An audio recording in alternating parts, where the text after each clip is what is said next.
नमस्कार. भक्ती प्रवास चॅनलवर आपलं स्वागत आहे. आजची कथा आहे श्रीपाद श्री वल्लभ अवतरले. अष्टमीचा चंद्र आकाशात विलसत होता. योगीराज हिमालयातल्या एका गुहेत ध्यानस्थ बसले होते. धगधगत्या धुनीमधून केशरी अग्निज्वाळा ऊब आणि प्रकाश देत होत्या. साधारण 170 ते 172 वर्षांचा कालखंड सरला होता. योगीराजांनी आपले अर्धोन्मीलित नेत्र उघडले आणि अलग पुकारला. बाहेर तीव्र हिमवृष्टी होत होती. विजांचा विलक्षण कडकडाट होऊ लागला. मेघांच्या प्रचंड गडगडाटाने सृष्टीचा थरकाप होऊ लागला. गुहेत एकाएकी कवडी उदाचा धूर भरला आणि त्या धुरातून योगी वेशातील श्री दत्त महाराज प्रकट झाले. योगीराजांच्या चेहऱ्यावर स्मित उमटलं. दोन्ही विभूतींनी एकमेकांस विनम्रपणे पात केला. तेजाचं तेजाशी होणारं ते मिलन होतं. दोन्ही महासिद्धांची चर्चा सुरू होती. साधारण इसवी सन 1319चा काळ असावा.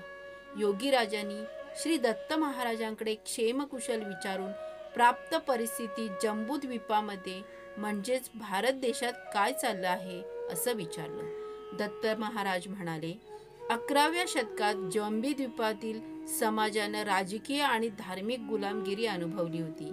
समाज माणसावर इस्लाम धर्माचा पगडा होता. नाथ परंपरा समतेचा संदेश देत हिंदुत्व परंपरा जपण्याचा आटोकाट प्रयत्न करीत होती. 11व्या शतकातल्या आपल्या दत्त परंपरेतील सद्गुरूंनी समाजात अन्याय, अत्याचार आणि शोषणाच्या विरोधात जागृती निर्माण केली होती. त्यासाठी त्रिशूळ, चक्र ही शौर्याची प्रतीक धारण केली. गाय आणि कुत्रे यासारखे प्राणी सुद्धा त्यांच्या सहवासात होते. महाराष्ट्रात नाथ परंपरा, दत्त परंपरा आणि सुफी परंपरा यांनी 4 शतकांपेक्षा जास्त काळ एकत्रित आणि सामुदायिक लढा उभारून समाज माणसात भक्तिमार्ग वृद्धिंगत केला होता. आता आपण ज्ञानेश्वरांकडून पुढील वृत्तांत ऐकू. श्री दत्त महाराजांनी क्षणभर डोळे मिटले. इकडे आळंदीत संजीवन समाधीत बसलेल्या श्री ज्ञानेश्वरांनी डोळे उघडले. त्यांना परमात्म्याच्या चेतनेतून आलेल्या स्पंदनांचा स्पर्श आणि अर्थ जाणवला. त्या क्षणी ती श्री ज्ञानेश्वर, श्री निवृत्तीनाथ, श्री सोपानदेव आणि त्यांच्या भगिनी आदिशक्ती मुक्ताबाई हे योगीराज आणि श्री दत्त महाराज असलेल्या गुहेत प्रकट झाले.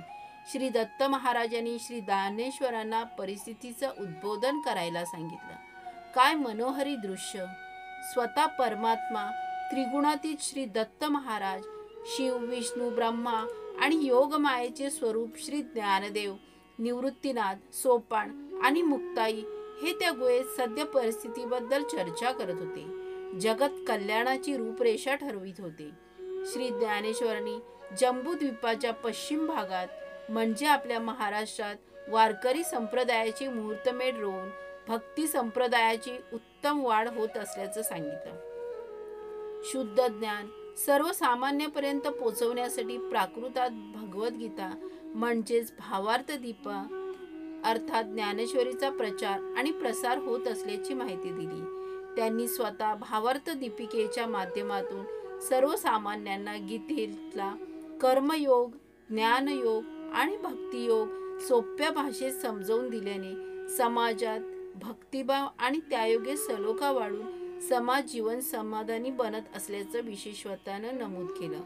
आत्मज्ञानाकडे जाणारा ज्ञानमार्ग, कर्ममार्ग आणि भक्तिमार्ग या सर्व वाटांची सर्वसामान्यांना ओळख करून भावार्थ दीपिका अर्थात ज्ञानेश्वरी ही अज्ञानरूपी तिमिरात साचपडणाऱ्या जीवांना ज्ञानप्रकाश किरणशलाका ठरली असून त्यायोगे ज्ञानेश्वरांनी त्यांना नेमून दिलेले काम योग्य पद्धतीने घडवून आणलं असल्याची आणि वारकरी संप्रदायातले अग्रणी ते काम समर्थपणे पुढे नेत असल्याची माहिती दिली.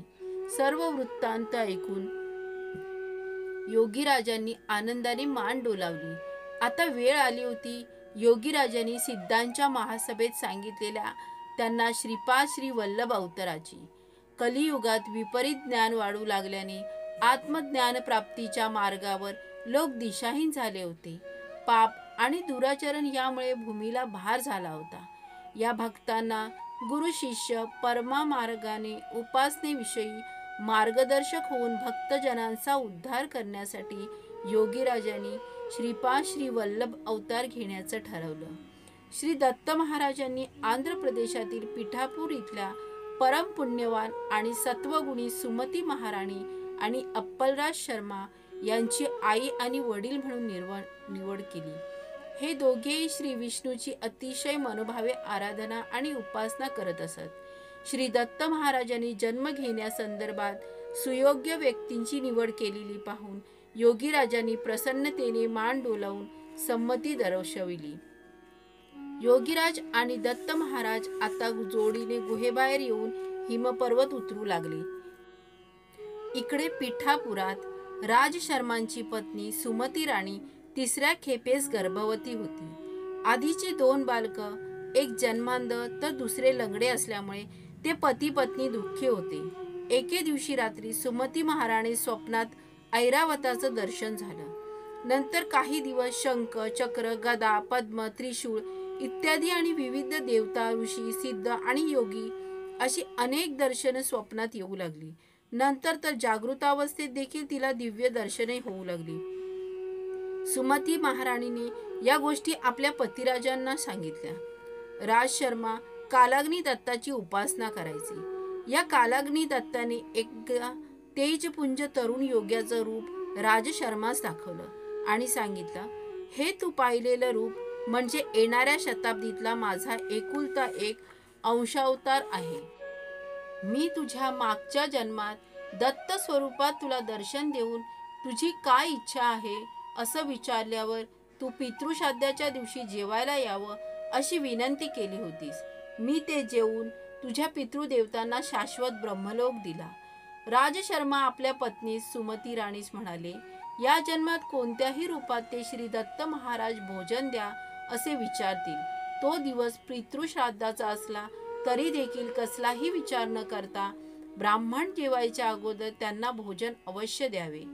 महालय अमावस्येचा दिवस उघडला. श्री दत्त महाराज आणि योगीराज दोघंही पिठापूरला पोचले. श्री दत्त महाराजांनी अवधूत वेश घेतला आणि योगीराज त्यांचे सांगते गुप्तपणे चालू लागले. राज शर्मा पितृश्राद्धाच्या तयारीत होते. तेवढ्यात दारात ओम भवती भिक्षाम देही अशी आरोळी आली. अवधूत वेशातील श्री दत्त महाराजांना सुमती महाराणीने भिक्षा घातली. अवधूतांनी काही मागणं माग असं म्हणतात सुमती महाराणी म्हणाली की मला श्रीपाद श्री वल्लभांचं रूप बघण्याची तीव्र इच्छा आहे. त्याबरोबर तात्काळ 16 वर्ष वय असलेलं सुंदर बालक यतीच्या रूपात प्रकट झालं आणि म्हणाल, आई, मीच श्रीपाद श्री वल्लभ आहे, मीच दत्तक आहे. निशंक होऊन तुझी इच्छा मला सांग, मी ती पूर्ण करेन, हे माझं वचन आहे. सुमती महाराणीने त्यांना नमस्कार केला आणि म्हणाली, तू मला आई म्हणून हाक मारलीस तेच आता खरं कर. तूच माझा मुलगा म्हणून जन्मास यावं. श्री दत्तप्रभू म्हणाले, मी तुझ्या पोटी जन्म घेऊन 16 वर्षापर्यंत तुझा पुत्र होऊन राहील, पण तदनंतर यती होऊन स्वेच्छेने विहार करीन. तथास्तु असं म्हणून अवधूत अचानक अदृश्य झाले. योगीराजांचं काम झालं होतं. योगीराज स्वतः श्रीपाद श्री वल्लभांच्या अवताराची नियती घडून आणत होते. कालांतराने सुमती महाराणीच्या प्रसूतीचा समय आला.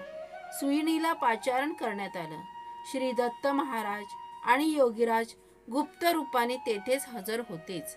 आकाशवाणी झाली आणि सर्वांना बाहेर जाण्याचा आदेश झाला. सुमती राणी मूर्छित झाली. श्री दत्त महाराज सुमती मातेच्या गर्भातून ज्योती रूपाने अवतरले. घरातून मंगलवाद्यांचा ध्वनी येऊ लागला.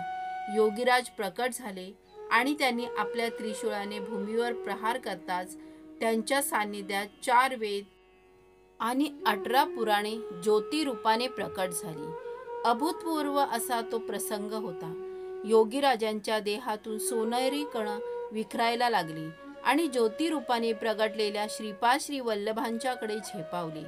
तेज तेजात मिसळलं होतं. योगीराज सोनेरी प्रकाश किरणांच्या रूपाने ज्योतीत एक झाले आणि त्या क्षणी ती ज्योत एक नवजात अर्भक बनून सुमती महाराणीच्या कुशीत विसावली. त्या अर्भकावर 3 फण्यांचा एक नाग प्रकटून छाया धरू लागला. वेद मंत्रांचा घोष सर्वांना बाहेर ऐकू येऊ लागला. जय विजयी जय दिग्विजयी भव श्रीमदखंड श्री विजयी भव. इसवी सन 1320 सुरू होतं. योगीराजांच्या श्रीपाद श्री वल्लभ अवताराची सुरुवात झाली होती. श्रीपाद श्री वल्लभांचा जय जयकार. राज शर्मा आणि सुमती राणीचे भाग्य उदया आले. सुवर्ण कणांचे तेज लेऊनी श्रीपाद श्री वल्लभ अवतरले. श्री स्वामी समर्थ.